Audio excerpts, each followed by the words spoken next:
il pleut. C'est dégueulasse le temps. Je tremble. Mais bon.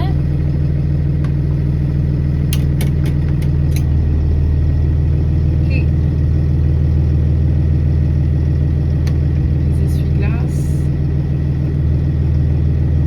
C'est parti. On se déplace. C'est pénible, hein? Tous les 2 jours, bouger. C'est comme ça. C'est le revers de la médaille, comme dirait ma mère. Il y a des avantages et il y a des inconvénients. L'inconvénient, c'est que tu ne veux pas déranger. Donc, pour rester discret, tous les 2 jours, voire aller 3. Là, on est resté 3 nuits sur ce stationnement. On ne dérangeait personne. On était au bord. Mais on garde cette espèce de façon de faire pour ne pas se faire remarquer. Je pense que c'est important. Très, très important. De pas que les gens n'aient pas l'impression qu'on squatte, en fait. C'est pas... On reste pas une semaine à la même place au fond du stationnement. C'est pas... On n'a pas élu domicile là, en fait. C'est ça. Donc, je pense que c'est important pour nous, en tout cas. Chacun fait comme il veut. Mais c'est vraiment important d'être discret.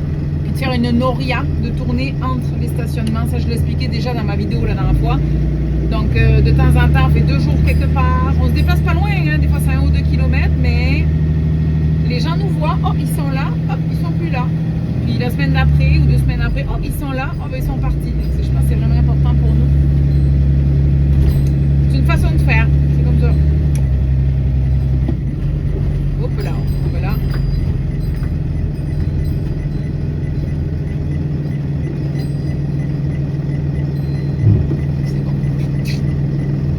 Aujourd'hui, il fait pas beau, il pleut, il pleut, il pleut. Hey, dans 2 jours, c'est l'été, hein. Ça va bien, hein. Tu parles d'un été, toi, ici, là. C'est de la pluie et de la pluie. Ça va pas bien.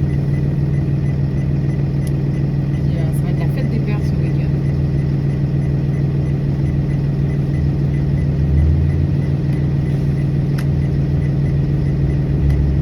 Ah oui, on m'a posé la question aussi, est-ce que c'est facile l'adaptation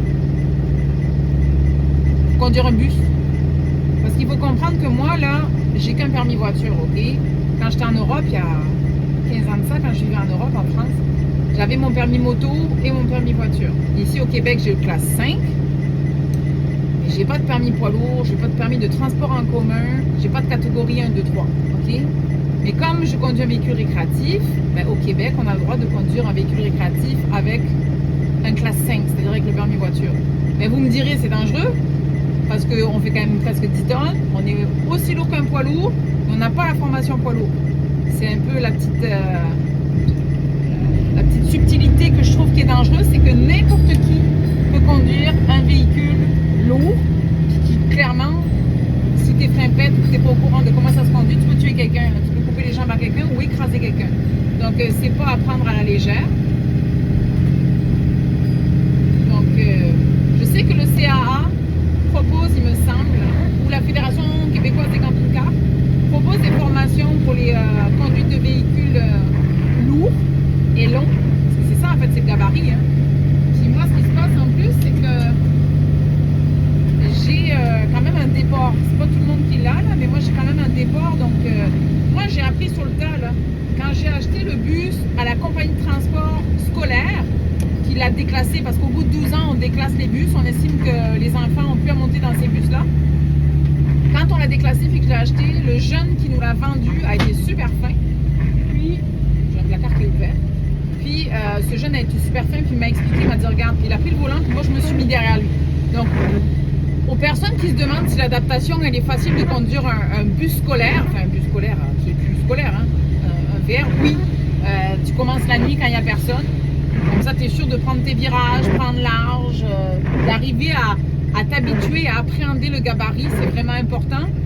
C'est sûr qu'au début, c'est la longueur du véhicule. Moi, j'ai des caméras, j'en ai 2 en dessous j'ai 2 petites caméras sur les côtés et une caméra derrière. C'est pas une caméra de recul, mais au moins, je sais à peu près, je suis capable de voir à quelle distance je suis. La seule chose qui n'est pas évidente, c'est les angles morts, c'est le cul. Quand je tourne pour reculer, ben là, je fais 35 pieds, donc faut que je regarde par rapport où je me trouve. C'est pas grave, à un moment donné, on s'y fait.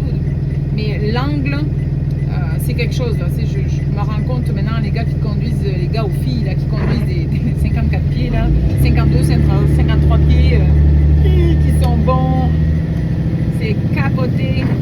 Mais c'est pas difficile de le prendre en main. C'est agréable à conduire, sérieux, c'est fou. C'est juste que le gabarit, il faut faire attention. Je m'en rends compte que quand je repasse en auto, quand je conduis une voiture, j'ai tendance à coller à gauche.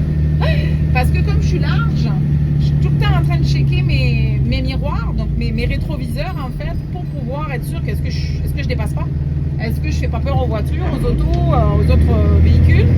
Donc je pense que la meilleure chose, c'est soit prendre un cours avec son propre véhicule. C'est un peu comme quand tu as un bateau, là. Tu peux payer un commandant de bord, un capitaine, puis dire ok, moi je veux prendre mon bateau en charge, je veux que tu m'apprennes à naviguer sur mon bateau à moi. Ben là c'est pareil, tu peux aller avec ton VR puis dire ben écoute, moi j'ai un VR, un véhicule récréatif ou j'ai un bus, puis écoute, j'ai besoin de me faire la main avec des plots sur un stationnement. Ou sinon ben, tu fais comme moi, tu vas la nuit sur les stationnements de Walmart pour pas être dangereux pour personne, tu es sur un stationnement privé, puis j'ai le droit quand même de rouler sur la route, mais la nuit il n'y a personne. Donc les déplacements se font, t'es pas en pleine heure de pointe sur l'autoroute, c'est beaucoup plus facile de manœuvrer, de prendre son temps. Puis en plus les roues sont derrière moi. Je suis pas sur les roues moi. Moi mon moteur il est devant. Donc forcément il y a une espèce d'effet de quand j'arrive, je suis très proche des choses quand je tourne et je suis au-dessus des fois de l'herbe ou des trottoirs. Donc c'est vraiment... mais c'est souple, c'est agréable à conduire. Bon, il y a beaucoup de boutons là, mais les trois quarts des boutons, on s'en fout, on les utilise pas. Ils sont condamnés là. C'est les flashers quand on s'arrête, le panneau de stop qui sort, l'espèce de barre quand les gens passent et de double, de toutes ces choses-là. Tu fais un tri, dans les school bus, on fait un tri pour nettoyer un peu, pour enlever tous les boutons qui servent à rien. Mais sinon, autrement dit, à part l'overdrive, là, quand je suis sur la route, sur l'autoroute, pour pas que mon compteur montre trop dans les tours, à part l'overdrive, je veux dire, il n'y a rien là. Tu recules, tu avances, puis tu freines et t'accélères. C'est pas compliqué. C'est juste le gabarit, puis de faire attention à la hauteur. Alors moi, je me suis collé des étiquettes, hein, hauteur du bus 10 pieds 5 avec le panneau solaire. Puis en largeur, je fais 9 pieds 10, 3 mètres. Donc 3 mètres 20 de haut sur 3 mètres de large. Ça va, c'est pas pire. Puis la pression des pneus, 80 PS. Donc, je me suis mis des petites étiquettes pour avoir mes infos, pour pas paniquer là. En mètres ou en pieds et en pouces. Mais il y a une adaptation pour conduire un véhicule plus long, mais je pense que ça se fait tranquillement. C'est sûr que moi j'ai appris au début quand on a eu le bus, c'était compliqué parce qu'au Québec les routes sont un petit peu plus serrées. Donc j'ai dit à Luc ok, conduis. Et moi, quand on va arriver États-Unis, n'importe où là, ou en Ontario ou partout, je vais prendre le volant, je vais rouler. Donc je me suis habituée à rouler de nuit sur les stationnements privés, à essayer de manœuvrer, à prendre mon gabarit, à appréhender mon gabarit. Puis après, j'ai beaucoup roulé au State. Au début, l'highway, c'est facile hein, sur l'autoroute. Puis ensuite, les routes plus petites, manœuvrer, rentrer dans les stationnements, faire des choses de merde. D'ailleurs, tiens, là, faut que je tourne là. Et c'est ça, puis on s'y habitue. Je me suis rendu compte que la roue arrière aussi, il faut faire attention de ne pas mordre, de ne pas manger quelque chose. Faire vraiment attention dans les virages, de ne pas aller rouler et monter sur le trottoir. Il faut se mettre légèrement au milieu. Donc c'est ça, c'est juste d'appréhender le gabarit et de ne pas faire n'importe quoi. Voilà.